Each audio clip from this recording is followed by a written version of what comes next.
Bonjour, Sullivan Jousse, conseiller municipal de la ville de Sevran. On se connaît maintenant depuis un certain temps parce que pour rappel des faits, vous étiez une habitante du 8 rue Pierre-Brossolette à Sevran, dans le quartier Rougemont, un logement communal donc qui appartenait à la ville de Sevran.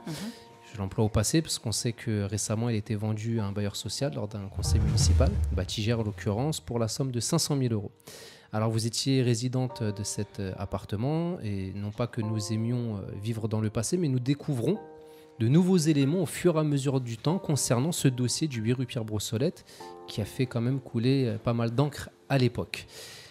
Récemment, donc, nous avons pu obtenir l'information du jugement vous concernant. C'est-à-dire que la ville, à l'époque, avait entamé des procédures d'expulsion à l'encontre de toutes les familles résidant là-bas, pratiquement ou presque toutes les familles, dont vous faisiez partie. Et ce jugement-là, donc, vous ne l'avez jamais reçu, malgré que l'audience soit bien déroulée au tribunal administratif de Montreuil. Vous n'aviez pas pu être présente parce que vous étiez tombé en panne, mais nous avions pu être présents ce jour-là à l'audience. Et donc, le jugement ne vous est donc jamais parvenu visiblement. Donc oui, bonjour Sullivan. Oui, effectivement, je n'ai reçu aucun jugement. Aucun courrier à ce niveau-là, ni un coup de téléphone, ni rien. Rien. Pourtant, vous receviez votre courrier dans la boîte aux lettres du 8 rue Pierre-Brossolette. Oui, mon courrier m'était envoyé et je recevais mon courrier normalement. Mais ce courrier, jamais. Jamais. D'accord. Donc ce courrier, en fait, ce jugement statue sur l'interdiction judiciaire pour la ville de Sevran de vous expulser du logement que vous occupiez à titre d'urgence. Vous étiez dans une situation précaire, comme d'autres habitants de l'immeuble. Et en fait, la Cour a estimé que les arguments invoqués par la ville de Sevran n'étaient pas recevables. Et il y en avait deux principaux. Le premier, c'était que la ville invoquait la nécessité de continuité du service public en souhaitant reloger des enseignants dans l'immeuble qui en ferait la demande. Alors que ça faisait plusieurs années que cet immeuble n'avait pas accueilli de nouvel enseignant. Donc, la personne représentant la ville ce jour-là à l'audience avait même dit qu'il n'accueillait plus d'enseignants dans ce bâtiment et qu'il disposait de suffisamment d'autres appartements pour pouvoir loger des enseignants. Et la deuxième raison, c'était l'insécurité, donc invoquée par M. Blanchet lors de cette procédure. Mais la juge, encore une fois, a estimé que l'insécurité que M. Blanchet estimait se trouver à l'intérieur du bâtiment ne se trouvait pas en fait dans le bâtiment, mais ailleurs au vu des pièces qu'il avait produites dans une rue adjacente qui se trouvait à peu près à 200 mètres de la rue Pierre-Brossolette. Et donc, de ce fait, la requête de la ville de Sevran a été rejetée et vous autorisez donc à rester dans les lieux. Vous dites n'avoir jamais eu connaissance de ce courrier. Est-ce que la ville de Sevran vous a contacté pour vous dire qu'elle avait l'interdiction de vous expulser et que c'est pour cette raison-là qu'elle souhaitait vous reloger ailleurs? Ah non, du tout. Non, jamais la ville de Sevran m'a appelé en me disant ces choses-là, non.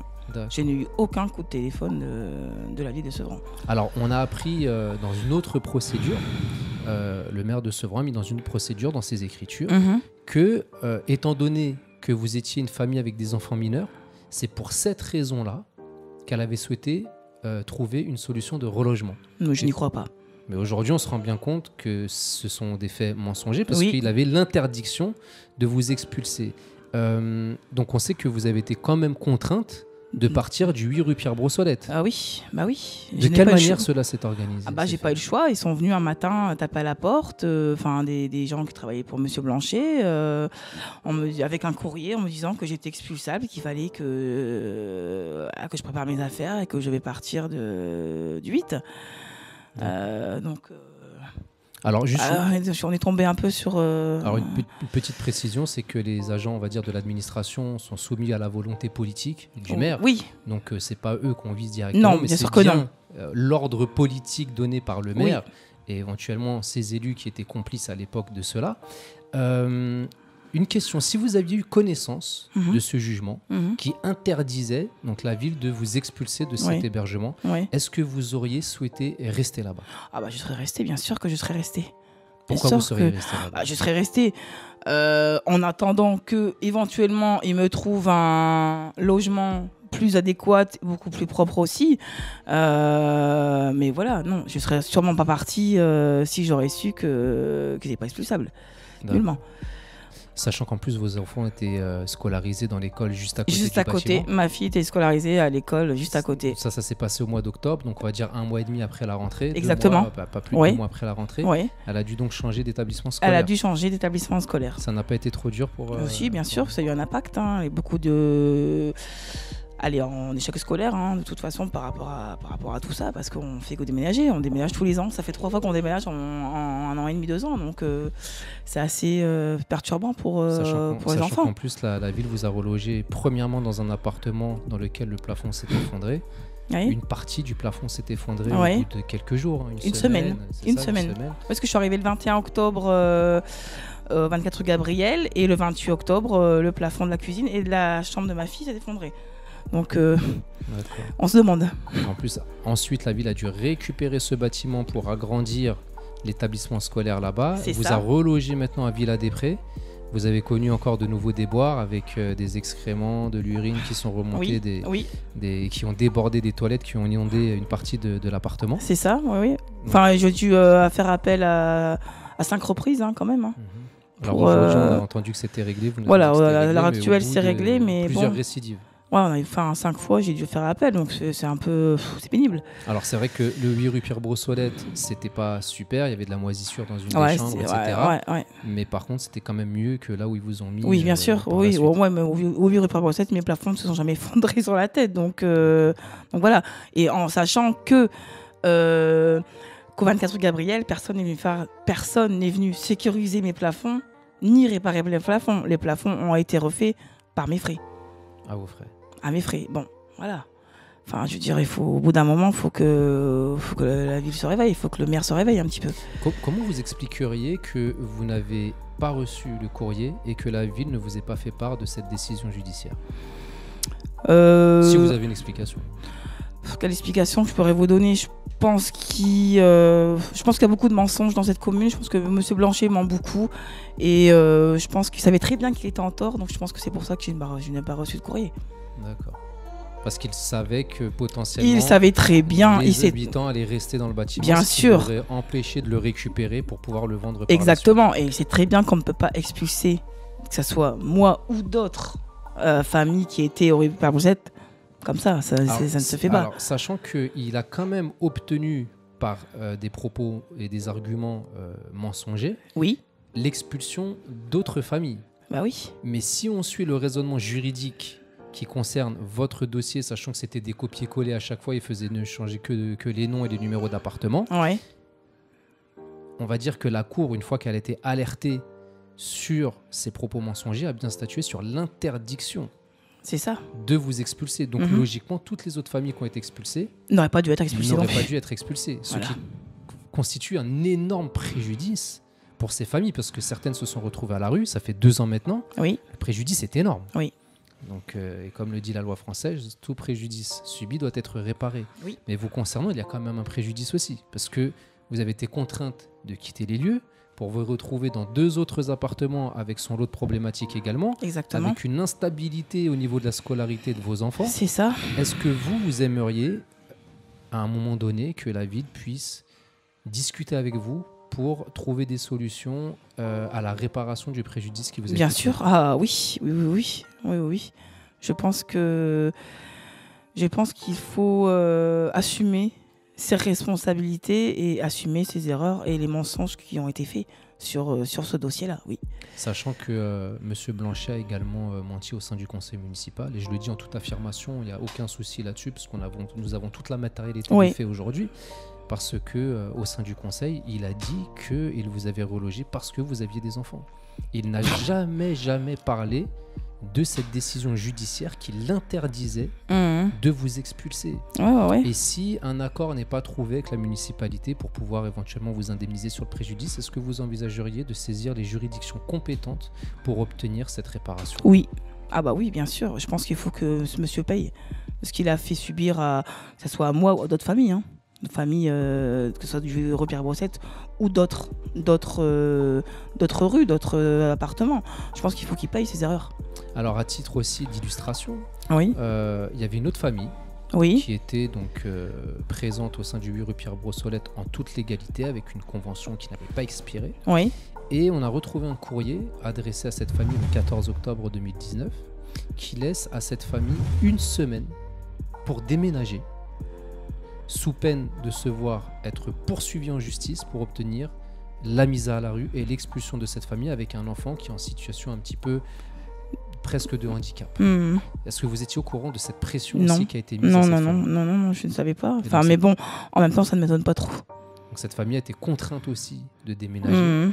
Parce que ça fait toujours un peu peur quand on dit on va faire des procédures pour vous expulser, etc. Oui, bien sûr que ça fait peur. Sachant que l'enfant, pareil, était scolarisé à côté. Oui. Et que le déménagement était très, très, très difficile et très compliqué à gérer aussi pour cette famille. Parce que c'est encore de l'instabilité. C'est ça, exactement. Provoquée au sein de la cellule familiale, ce qui constitue encore une fois un préjudice assez considérable. Oui, c'est ça, exactement. Oui, parce que je connais très bien cette famille et oui, c'est vrai que ça a été très, très compliqué pour eux aussi. Et je pense qu'il faut vraiment faire quelque chose pour ce qui s'est passé pour nous dans ce bâtiment-là, parce que je trouve que c'est vraiment inadmissible de faire ça des familles quand même.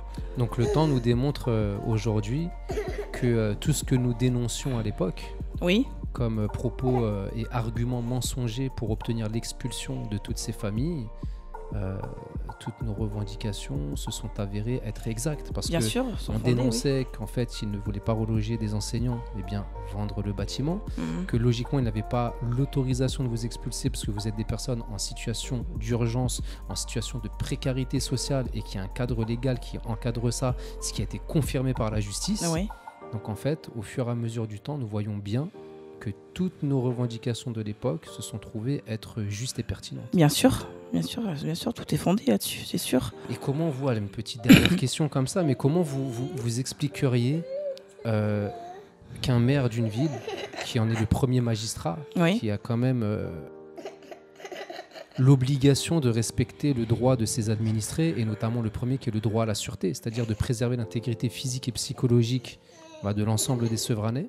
Comment vous expliquez, si vous avez une explication à donner, d'avoir un tel comportement, de tels agissements, et de s'en prendre non pas à la pauvreté, mais aux pauvres, parce que l'abbé Pierre disait il ne faut pas faire la guerre aux pauvres, mais à la pauvreté. Et là, on a vraiment l'impression et même l'intime conviction qu'aujourd'hui, à certains moments, M. Blanchet fait plus la guerre aux pauvres. Oui, je pense qu'il fait. Oui, je pense que M. Blanchet fait la guerre aux pauvres, et je pense qu'il n'a aucune morale et qu'il n'a pas du tout de cœur. Quand on est maire d'une ville,